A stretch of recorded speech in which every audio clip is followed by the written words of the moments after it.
দশমিনায় ১৪ জন শিক্ষার্থীকে ২,৫২,০০০ টাকার বৃত্তি প্রদান করলেন আব্দুল হাদী তালুকদার ও নুরুন নাহার হাদী ফাউন্ডেশন। এই ফাউন্ডেশনের পক্ষ থেকে পটুয়াখালীর দশমিনা উপজেলায় দশমিনা সরকারি মডেল মাধ্যমিক বিদ্যালয়ের শিক্ষার্থীদের মাঝে এই শিক্ষাবৃত্তি প্রদান করা হয়।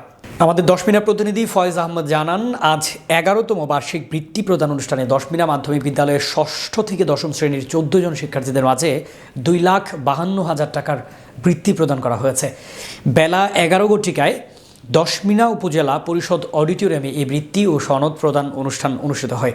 আব্দুল হাদী ও নুরুন নাহার হাদী ফাউন্ডেশনের আয়োজনে ও দশমিনা মডেল মাধ্যমিক বিদ্যালয়ের সহযোগিতায় দশমিনা সরকারি মডেল মাধ্যমিক বিদ্যালয়ের প্রধান শিক্ষক সালাহ উদ্দিন সৈকতের সভাপতিত্বে এবং দশমিনা সরকারি মডেল মাধ্যমিক বিদ্যালয়ের সহকারী শিক্ষিকা তাহমিনা সুলতানা মিনার সঞ্চালনায় প্রধান অতিথি ছিলেন বাংলাদেশ ব্যাংকের সাবেক ডেপুটি গভর্নর ও ব্র্যাক ব্যাংকের সাবেক চেয়ারম্যান মোহাম্মদ এ আলী।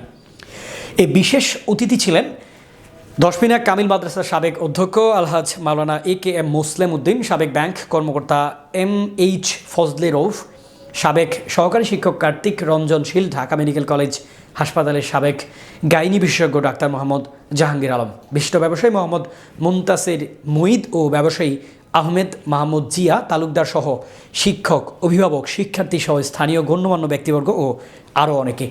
সার্বিক ব্যবস্থাপনায় ছিলেন মোহাম্মদ নওশাদ মাহমুদ অনু। শুরুতেই কোরআন থেকে তেলাওয়াত ও পবিত্র গীতা থেকে পাঠ এর মধ্য দিয়ে এই বৃত্তি প্রদান অনুষ্ঠানের সূচনা করা হয়। সামনে আমার সারা জীবন পড়ে আছে, তোমার এখানে সবসময় চিন্তা করতে চাই, আমি কি সায়েন্টিস্ট হতে চাই, না আমি কি শিক্ষক হতে চাই, না আমি পলিটিশিয়ান হতে চাই, মন্ত্রী হতে চাই, এদিকে চিন্তা করো, তাহলে তুমি ওই দিকে তোমার মনোনিবেশ করবে ভালো করবে জীবনে।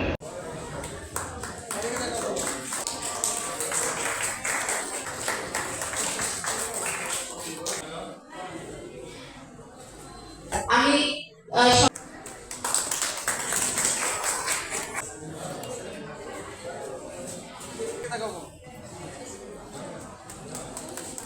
দ্বিতীয় স্থানাধিকারী অষ্টম শ্রেণীর ছাত্র মিনহা